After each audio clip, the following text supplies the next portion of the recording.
सभी को नमस्ते।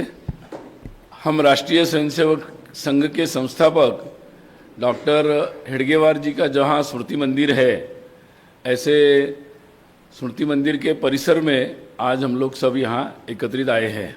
डॉक्टर हेडगेवार जी ने जिस संगठन का कार्य प्रारंभ किया, उस राष्ट्रीय स्वयंसेवक संघ के कार्य को अभी 100 वर्ष पूर्ण हो रहे हैं। देश भर में 100 वर्षों में संघ कार्य का विस्तार हुआ है। देश के सभी प्रांतों में, उत्तर, दक्षिण, पूर्व, पश्चिम, नॉर्थ ईस्ट, सुदूर क्षेत्रों में भी संघ की शाखाओं का विस्तार हुआ है और ये कार्य समाज के सभी लोगों तक पहुंचा है। सभी प्रकार के लोग आज संघ के कार्य में, शाखाओं में, विविध प्रकार के कार्यों में प्रत्यक्ष भाग ले रहे हैं। संघ की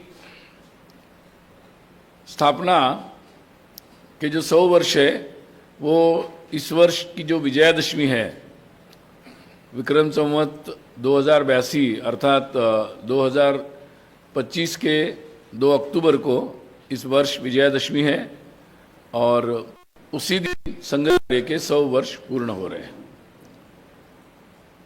संघ के स्वयंसेवकों ने जो सोचा है, उसके अनुसार इस विजयादशमी से अगले विजयादशमी तक, यानी 2 अक्टूबर 2025 से अगली आगामी विजयादशमी 2026 तक ये शताब्दी वर्ष रहेगा। और इस दृष्टि से देखा जाए तो ये नागपुर में इस बार जो विजयादशमी का उत्सव होगा, वो शताब्दी वर्ष के कार्यक्रमों का प्रारंभ होगा। वैसे प्रतिवर्ष ही विजयादशमी का उत्सव नागपुर में इसी परिसर में मनाया जाता है। संघ की शुरुआत जब हुई तो हम सभी जानते हैं कि नागपुर में ही संघ के संस्थापक जो डॉक्टर केशव बलिराम हेडगेवार, जो नागपुर में ही जन्मे, नागपुर में ही पले बढ़े, उन्होंने सार्वजनिक जीवन में सक्रिय रहते रहते जो अनुभव लिया था, उसके आधार पर उन्हें देश के लिए जो आवश्यक लगा कि मनुष्य निर्माण का जो कार्य है, व्यक्ति निर्माण, व्यक्तित्व निर्माण का, वो कार्य समाज के लिए अत्यंत आवश्यक है। अच्छे लोग समाज में आवश्यक है और इस दृष्टि से देश प्रेम से ओतप्रोत उनका व्यक्तित्व था। उन्होंने इसी भाव से ये कार्य प्रारंभ किया। नागपुर में यहाँ से बहुत नज़दीक ही जो उनका घर है, वो उसी घर में एक छोटी सी बैठक में, जहाँ उनके साथी उपस्थित थे, अभी तक जो जानकारी है उसके अनुसार लगभग 17 उनके साथी उसमें उपस्थित थे और उन्होंने सबने मिलकर इस प्रकार का कार्य प्रारंभ करने का संकल्प उस दिन लिया और एक, जिसको कह सकते हैं कि बिल्कुल एक छोटी सी और सहज ऐसी एक बैठक में इतने बड़े कार्य का शुभारंभ हुआ। और आज वहाँ से जो कार्य प्रारंभ हुआ, उसने आज समाज के समर्थन, सहभाग और कार्यकर्ताओं के परिश्रम से ये व्यापक स्वरूप धारण किया है। संघ के प्रारंभिक काल में जब संघ के शाखा का कार्य प्रारंभ हुआ, तो वो तुरंत प्रारंभ नहीं हुआ। कुछ माह के बाद धीरे धीरे एक एक बात निश्चित होती गई और जैसे हम सब जानते हैं कि 17 अप्रैल 1926 को उन्होंने एक बैठक बुलाई थी और उस बैठक में अलग अलग नामों पर विचार हुआ और उसमें सब लोगों ने मिलकर राष्ट्रीय स्वयंसेवक संघ, ऐसा ये नाम संगठन का निश्चित किया। उसी क्रम में जब शारीरिक कार्यक्रम, प्रशिक्षण पहले साप्ताहिक अलग अलग प्रकार के प्रशिक्षण होने लगे और उसी के साथ साथ फिर अपनी जो पहली शाखा थी दैनिक शाखा वो 28 मई 1926 को महल, जिसको आजकल हम लोग संघ का मुख्यालय मानते हैं, जहाँ पहली शाखा शुरू हुई थी मोहितेवाड़ा, और उसी कारण से वहाँ पर जो प्रथम शाखा शुरू हुई उसका नाम भी मोहिते शाखा हुआ और तभी से ये कार्य शाखा के स्वरूप में प्रारंभ हो गया था। और फिर संघ कार्य के विस्तार में महत्वपूर्ण था शाखाओं का विस्तार। उस दृष्टि से आज के वर्तमान में जो शाखाओं की संख्या है लगभग 83,000 से अधिक शाखाएं हैं और 32,000 से अधिक ये दैनिक शाखाएं हैं और साप्ताहिक रूप में लगभग 32,000 से अधिक इतने मिलन, साप्ताहिक मिलन जिसको कहते हैं, वो भी आज चल रहे हैं और इन सभी के माध्यम से समाज के बहुत सारे लोग संघ के इन शाखाओं के माध्यम से स्वयंसेवक के रूप में सतत सक्रिय है। जब ये शारीरिक कार्यक्रम लगभग 95 का जो 94 तक वहाँ तक उत्सव चला, 95 से जो उत्सव है वो फिर रेशीमबाग में होने लगा और तभी से फिर लगातार यहाँ पर ये उत्सव विजयादशमी का हो रहा है। तो ये कार्यक्रम जैसे हम सब जानते हैं कि प्रारंभ में सुबह 7:40 को ये कार्यक्रम प्रारंभ होगा और कार्यक्रम में जैसे कि प्रतिवर्ष स्वयंसेवक गणवेश में उपस्थित रहते हैं। संघ के गणवेश में विशेषकर अभी हाफ पैंट का फुल पैंट हुआ है, आप जानते हैं, तो खाकी रंग का फुल पैंट, सफ़ेद रंग का शर्ट और उसके साथ साथ टोपी, काले रंग की टोपी, बेल्ट, काले रंग के जूते और मोजे, इस तरीके से, और दंड, ऐसा जो पूरा संघ का गणवेश है, उस संघ के गणवेश में ये पूरा उत्सव होगा। प्रतिवर्ष लगभग जो स्वयंसेवक आते हैं तो पहले कभी हर समय ये संख्या बढ़ती चली गई। पिछले वर्ष जो स्वयंसेवक उपस्थित थे गणवेश में, लगभग 7,000 की संख्या में गणवेश में उपस्थित थे। इस बार शताब्दी का जो सारा विस्तार हुआ है और सक्रिय स्वयंसेवकों के साथ साथ जो किसी न किसी कारण से सक्रिय नहीं हो पाते थे या उतने सक्रिय नहीं थे, वो सभी उत्साह से शताब्दी के निमित्त सक्रिय हुए हैं और संघ की शाखाओं का भी विस्तार हुआ है। तो लगभग इससे 3 गुना तक हमारी अपेक्षा है कि स्वयंसेवक गणवेश में इस कार्यक्रम में उपस्थित रहेंगे और उसके लिए लगातार प्रत्येक शाखा के द्वारा प्रयास चल रहा है और जिनके पास पुराने गणवेश है वो उसको ठीक कर रहे हैं, जो जिनके पास नहीं है वो अपने नए गणवेश को व्यवस्था कर रहे हैं।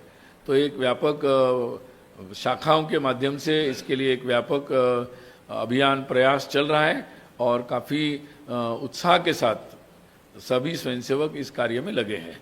कार्यक्रम का जो स्वरूप रहेगा उसमें निश्चित रूप से गणवेश में स्वयंसेवक रहेंगे और जैसे कि हमेशा ही अपने कतारबद्ध होकर अनुशासित ढंग से वो अपना अपना स्थान लेते हैं और उसके पश्चात कुछ शारीरिक प्रदर्शन भी होते हैं। उसमें कार्यक्रम के प्रारंभ में शस्त्र पूजन और अतिथियों के आगमन के पश्चात शस्त्र पूजन होगा और उसके पश्चात जो स्वयंसेवक है तो वो प्रदक्षिणा संचलन करेंगे। मतलब अपने एक एक वाहिनी के अनुसार वो मंच के पास क्रमबद्ध तरीके से आते जाएंगे और इस तरीके से फिर अपना स्थान लेते जाएंगे। तो ये प्रदक्षिणा संचलन होगा। ये संचलन के पश्चात कुछ योग के प्रात्यक्षिक होंगे, योगासन के, फिर उसके बाद नियुद्ध का एक प्रात्यक्षिक होगा और बाद में घोष का विस्तृत रूप से प्रात्यक्षिक होगा। उसकी भी जानकारी आपको विस्तार से प्रेस रिलीज में आपको दे देंगे। तो ये मुख्य रूप से कार्यक्रम होगा और उसके बाद हमें अपने अतिथि और बाद में पूजनीय सरसंघ चालक जी का उद्बोधन उसमें कार्यक्रम का हिस्सा रहेगा। तो इस तरीके से कार्यक्रम की योजना बनी है और सभी कार्यक्रम के दृष्टि से आप सभी के लिए भी विशेष दीर्घा का भी व्यवस्था किया गया है पत्रकार बंधु भगिनियों के लिए। और जैसे प्रतिवर्ष की व्यवस्था रहती है वैसी व्यवस्था इस बार भी रहेगी, उसकी भी विस्तार से सूचना आपको यहाँ के अपने कार्यकर्ता देंगे। इस साथ ही प्रतिवर्ष जो संचलन होता है वो उत्सव के पूर्व प्रातः होता है। इस बार उत्सव जो है इस बार सब 3 गुना है, तो संचलन भी 1 नहीं 3 होंगे, 3 जगह से होंगे। और ये संचलन उस दिन नहीं होंगे, तो ये 27 सितंबर की शाम को 7 बजे ये पथ संचलन का आयोजन है। उसके मार्ग की सूचना भी आपको देंगे, लेकिन अलग अलग 3 स्थानों से ये संचलन प्रारंभ होगा। एक कस्तूरजन पार्क से प्रारंभ होगा और एक संचलन प्रारंभ होगा यशवंत स्टेडियम से, और तीसरा जो अमरावती मार्ग पर भारतीय हॉकी मैदान है वहाँ से एक संचलन प्रारंभ होगा। और तीनों जो संचलन होंगे वो 7:45 पर वैरायटी चौक, जो सीताबर्डी में वैरायटी चौक है, वहाँ पर ये तीनों संचलन एकत्रित आएंगे और अपने परम पूजनीय सरसंघ चालक जी वहीं पर पथ संचलन का अवलोकन भी करेंगे। बाकी इसकी विस्तृत जानकारी जो है उसका मार्ग वगैरह ये सब आप लोगों को प्रेस रिलीज के द्वारा सबको उपलब्ध कराया जाएगा। इसके साथ ही कुछ विशेष अतिथियों को बुलाने का भी एक क्रम अपने इस दृष्टि से रहता है, और उस दृष्टि से इस बार भी कुछ विशेष अतिथियों को निमंत्रित किया है, जिसमें स्वाभाविक ही एक लेफ्टिनेंट जनरल राणा प्रताप कलिता जी, इनका विस्तृत परिचय भी आपको उपलब्ध कराया जाएगा, और डेक्कन समूह उद्योग समूह के श्रीमान केवी कार्तिक जी सपरिवार वो आएंगे, और जो बजाज समूह है उसमें बजाज फिन सर्विसेज के चेयरमैन श्री संजीव बजाज जी ये विशेष रूप से निमंत्रित रहेंगे इस कार्यक्रम में। इसके साथ ही कुछ विदेश के कुछ नागरिक भी इस कार्यक्रम में विशेष रूप से आ रहे हैं, उनकी भी उत्सुकता थी और हमने भी उनको निमंत्रित किया है। तो इस बार घाना, दक्षिण Africa, Thailand, Indonesia, UK United kingdom और यूएसए अमेरिका से इतने देशों से निमंत्रित यहाँ पर कार्यक्रम में पहुँचेंगे। उनकी भी विस्तृत जैसी जानकारी उपलब्ध हो जाएगी, समय के साथ आपको वो जानकारी भी नाम के साथ उपलब्ध करा देंगे। वैसे कुछ नाम मैं आपको अभी बता सकता हूँ।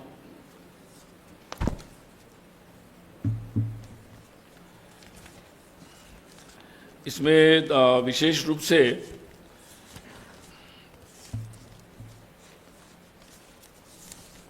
से घाना से स्वामी शंकरानंद गिरी जी आ रहे हैं, और साउथ अफ्रीका के जो फॉर्मर हेल्थ मिनिस्टर है डॉक्टर ज्वेली मिखीजे, वो भी यहाँ आने की संभावना उन्होंने बताया है, आएंगे।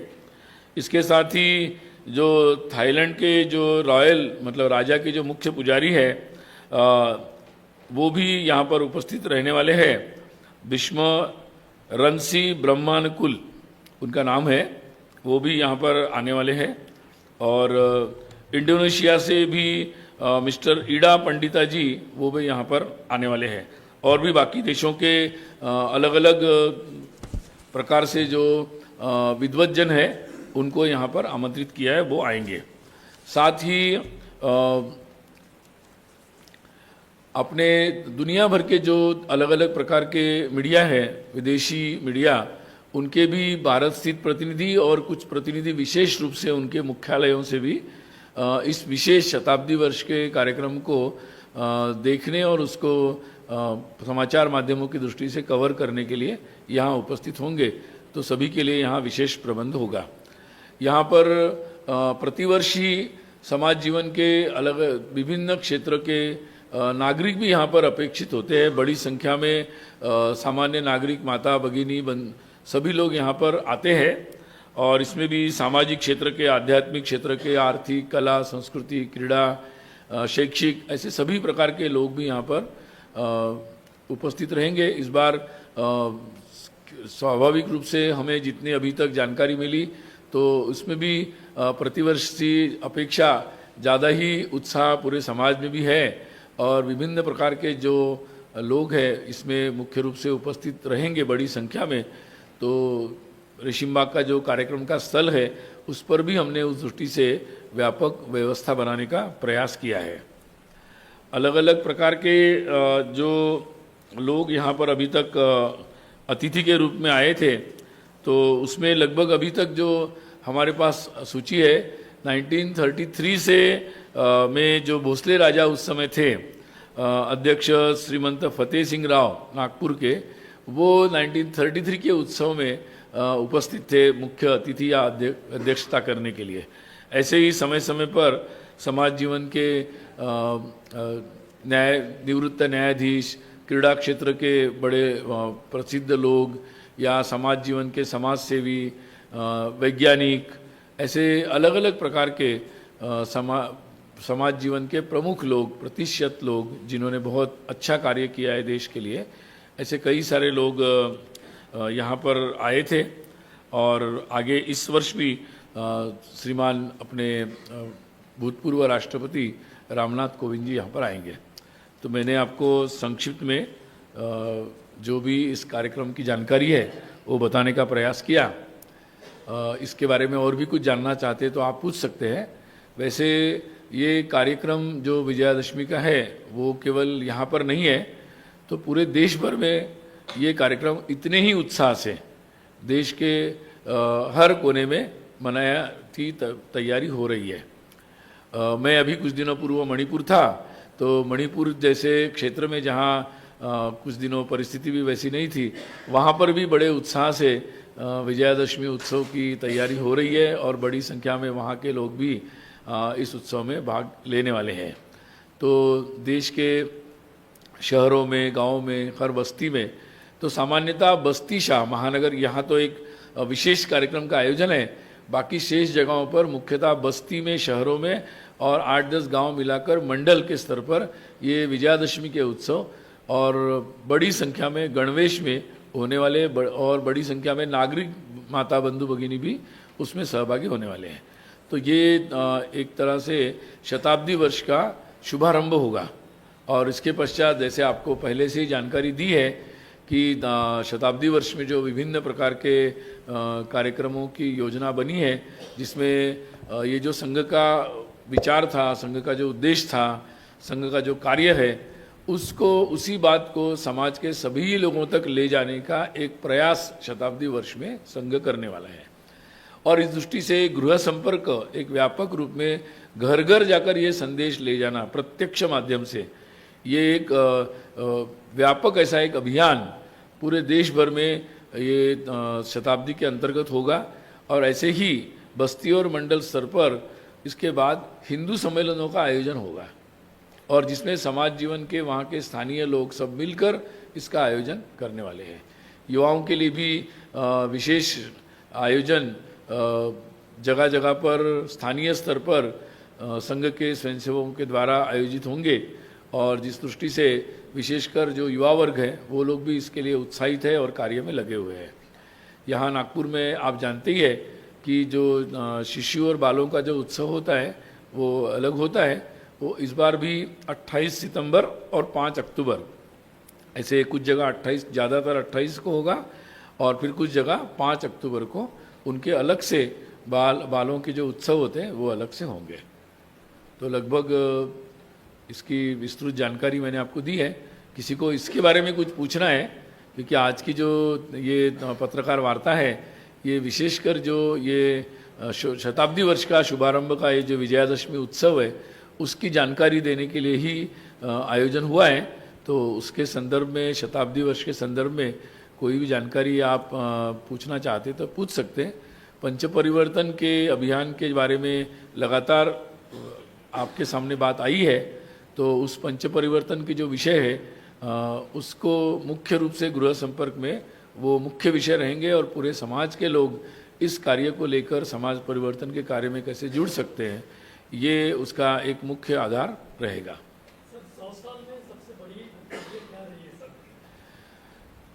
समाज में सबसे बड़ी उपलब्धि ये है कि संघ जब प्रारंभ हुआ तो हम लोग ही ये कार्य कर रहे थे।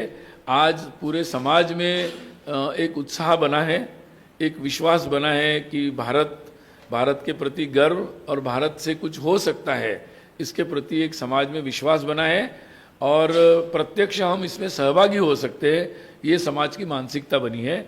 और हमारे 100 वर्ष के बाद हमारे पास बहुत सारे लोग, संस्थाएं बड़ी संख्या में आ रहे हैं और ऐसे सारे कार्यों में केवल संघ के स्वयंसेवक नहीं तो समाज के बहुत सारे लोग, बहुत सारी संस्थाएं समाज जीवन की, वो इस समाज परिवर्तन के कार्य में आगे बढ़ रहे हैं। तो ये मुझे लगता है कि सबसे बड़ा बदलाव मैं देख रहा हूँ। मतलब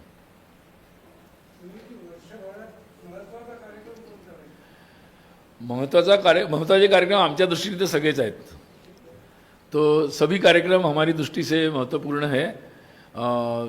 मुख्य रूप से 2 कार्यक्रम थोड़े व्यापक है, जो एक तो विजयादशमी, ये एक व्यापक स्तर पर होगा, ये शुभारंभ होगा। उसके बाद जो 2 मुख्य कार्यक्रम है वो है हिंदू सम्मेलन। ये स्थानीय स्तर पर समितियां बनाई जा रही हैं, लोग समाज के स्तर पर, और बस्ती और मंडल मतलब 7-8 गांव मिलाकर और शहर में जो बस्ती होती है उसमें उस स्तर पर ये हिंदू सम्मेलन हो रहे हैं और विशेषकर समाज जीवन के सभी प्रकार के लोग इसमें सहभागी हो रहे हैं। और दूसरा स्वयंसेवकों की दृष्टि से और एक महत्वपूर्ण है वो गृह संपर्क का अभियान।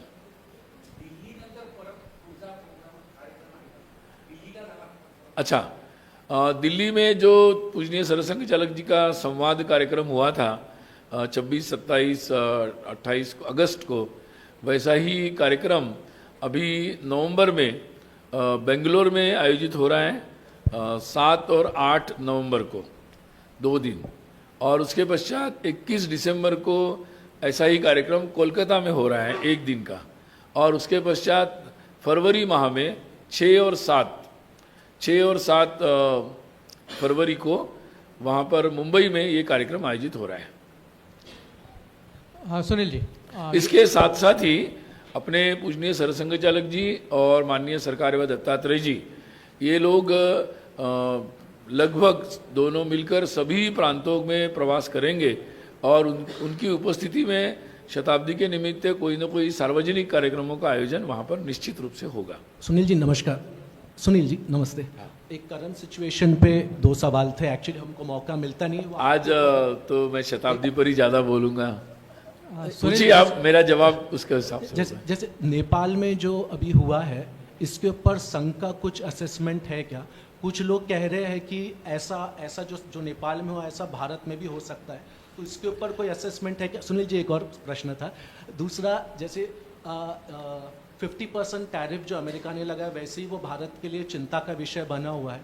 इसके साथ अभी रिसेंटली HB1 वीज़ा पे जो $1 लाख का एक वो हुआ है, तो इसमें ऐसा लग रहा है एक बहुत बड़ा भारत का जो ये है वर्ग है, इससे वो होने वाला है प्रभावित, और उनके ऊपर पलायन की स्थिति आ रही है। तो इसमें क्या भारत सरकार ने अपनी जो फॉरेन पॉलिसी इसके ऊपर इंट्रोस्पेक्ट करना चाहिए?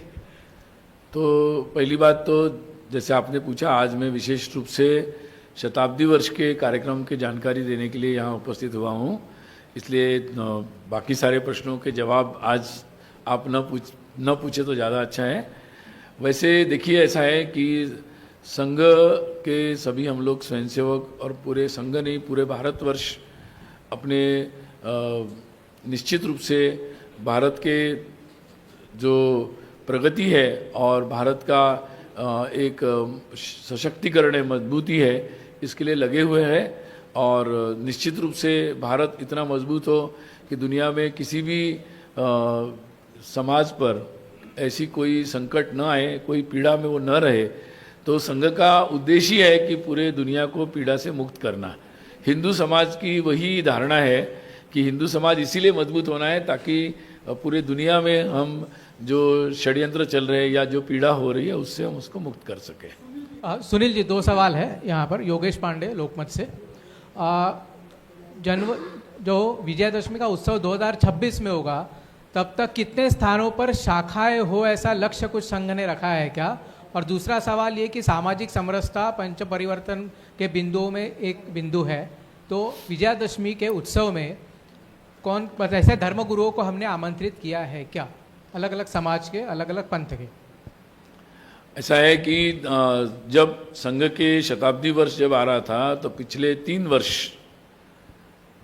संघ के कार्य विस्तार की एक विशेष योजना बनाई गई थी और उस योजना में स्वाभाविक रूप से ये लक्ष्य रखा गया था कि हर स्तर पर संघ की शाखा पहुंच जाए। और इसलिए हमने जो लक्ष्य रखा था कि हर बस्ती में, शहर क्षेत्र में हर बस्ती में शाखा पहुंच जाए और ग्रामीण क्षेत्र में 8-10 गांव मिलकर जो मंडल होता है उसमें हर मंडल केंद्र पर अपनी शाखा पहुंच जाए। तो ये लक्ष्य रखा था। ऐसा लग रहा है कि इस दृष्टि से ये लक्ष्य शताब्दी होते होते पूरा होगा। और नंबर्स की बात की जाए तो मुझे लगता है कि पिछले 3 वर्षों में जो ये प्रयास चले और स्वयंसेवकों ने समय दिया, कुछ लोग विस्तारक भी बने, उसके परिणाम स्वरूप अब शाखाओं की संख्या भी बढ़ी है। और मार्च में हम लोगों ने जो संख्या ली थी उसके अनुसार मैंने बताया आपको कि संख्या बढ़कर अब 83,000 से ज़्यादा हो गई है और जो साप्ताहिक मिलन है वो भी 32,000 से ज़्यादा हो गए हैं। तो मुझे लगता है कि जैसे ही हम लोग अभी अक्टूबर में 30 अक्टूबर 31 अक्टूबर 1 नवंबर को संघ का अखिल भारतीय कार्यकारी मंडल की बैठक जबलपुर में होने वाली है। तो उस समय तक जो अपने पास संख्या आएगी वो भी आपको जानकारी वहाँ पर पत्रकार परिषद के द्वारा आपको देंगे। और साधु संतों को निश्चित रूप से यहाँ जो स्थानीय मतलब नागपुर और विदर्भ के प्रतिवर्ष भी लोग आते हैं, इस बार और अधिक संपर्क करने का हम लोगों ने प्रयास किया है ताकि सारे विभिन्न प्रकार के जो समाज के को मार्गदर्शन करने में जो साधु संत पीठाधीश सभी लगे हुए हैं उन सभी को संपर्क करते हुए निमंत्रित करने का प्रयास चल रहा है। सुनील जी, मैं अजय त्रिपाठी एक इधर से जी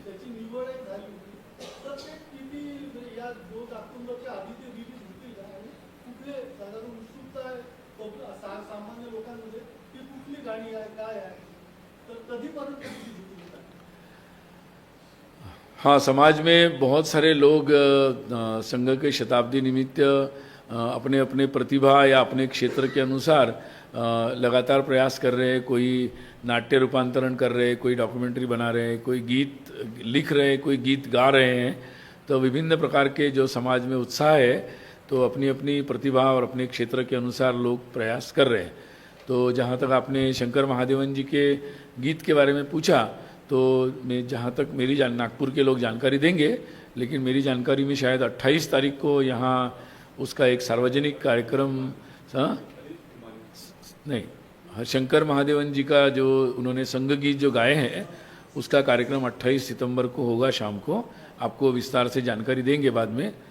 जो आयोजक है उनकी तरफ से आपको निमंत्रण आया होगा। तो वो संघ के कुछ गीतों को उन्होंने गाया है और वो उसकी प्रस्तुति भी वहाँ करने वाले हैं। सुनील,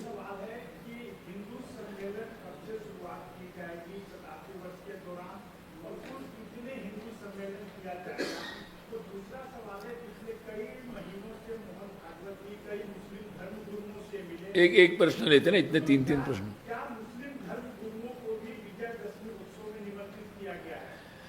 ऐसा है कि आपने जैसे बताया कि संघ के जो अगर हम बस्ती और मंडल का जोड़ करेंगे तो लगभग वो जोड़ 1 लाख तक होता है। बस्ती कितनी है शहरों की हमारे काउंटिंग के अनुसार और मंडल तो वो लगभग 1 लाख कुछ 3,000 ऐसे होता है। तो हमारा ये लक्ष्य है कि उन सभी मंडल केंद्र पर और बस्ती पर हिंदू सम्मेलन हो। इसके लिए स्वयंसेवक प्रयास में लगे हुए हैं। और ऐसा है कि समाज जीवन के संघ वर्ष भर समाज जीवन के सभी लोगों से संपर्क करता है, सभी लोगों से मिलता है और जो लोग संपर्क में आते हैं जिनकी अनुकूलता बनती है उनको हम लोग सभी को निमंत्रित करते हैं। संघ पूरे समाज को एक ही रूप में देखता है और उसी दृष्टि से सारे प्रयास होते हैं। सुनील जी, मैं अजय त्रिपाठी दैनिक भास्कर से हूँ। संघ की 100 साल की यात्रा पूर्ण हो रही है, तो अब अगले 100 साल के लिए संघ की क्या दृष्टि है और वह कैसा भारत दिखता है? निश्चित रूप से एक जिस पर हम गर्व कर सके, जिसमें सभी लोग सुखी हो और भारत वैश्विक भूमिका निभा सके, उतनी दृष्टि से भारत सक्षम हो, ऐसे भारत की कल्पना मुझे लगता है सब भारतवासी कर रहे हैं। केवल संघ नहीं, संघ उस भारतवासियों की कल्पना में अपनी जो भी भूमिका होगी, जो भी उसे सहभाग लेना होगा, जो भी सेवा देनी होगी, उसके लिए स्वयंसेवक तत्पर है।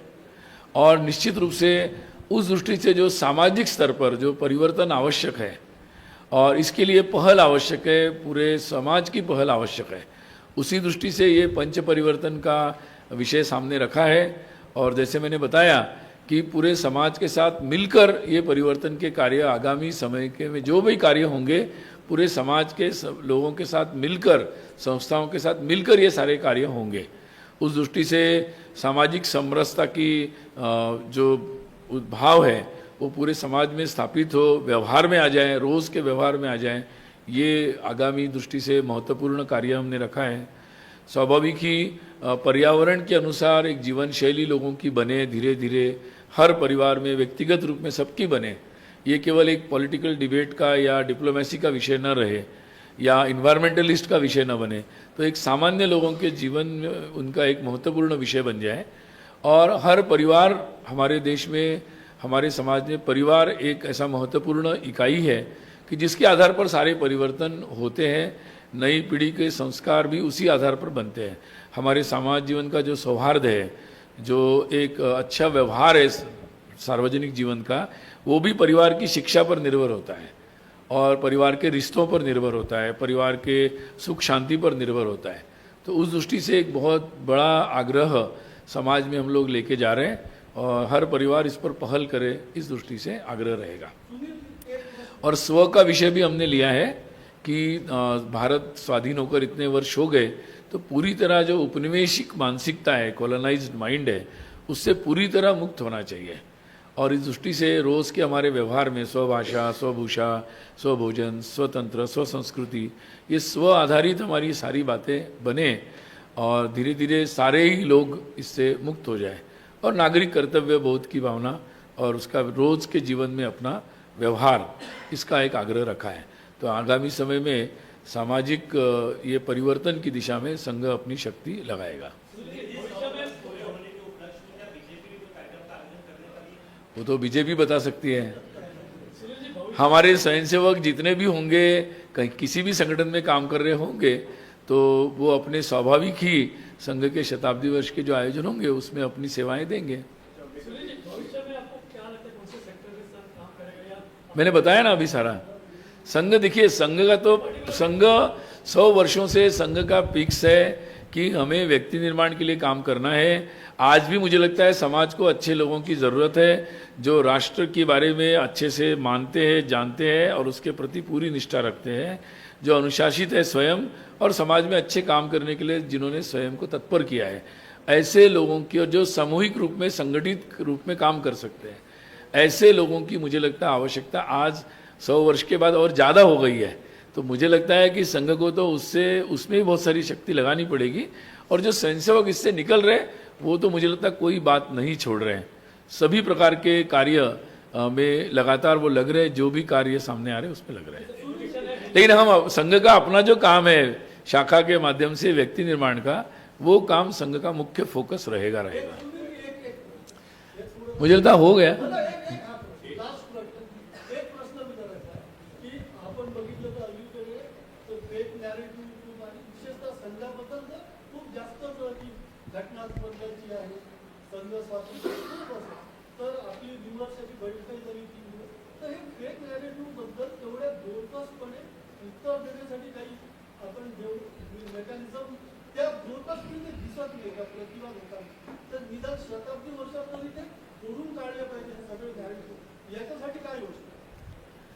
ऐसा है कि संघ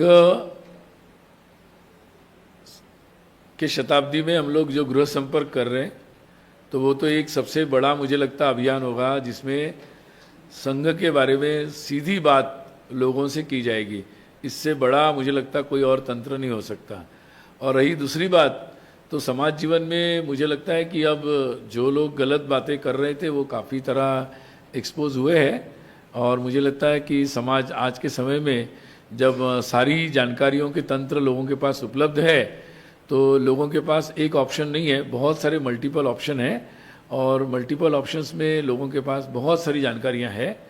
तो मुझे लगता है कि जिस तरीके से संघ कार्य को में लोग सहभागी हो रहे, समर्थन कर रहे और सार्वजनिक रूप से कर रहे, तो उससे मुझे लगता है ये इसका संकेत है कि बातें समाज में बहुत सारी स्पष्ट हो रही है और मुझे लगता है आप सब लोग भी इसमें कुछ अपना अपना योगदान अच्छे से दें, ये आपसे अपेक्षा है। अभी ये आखिरी का सवाल।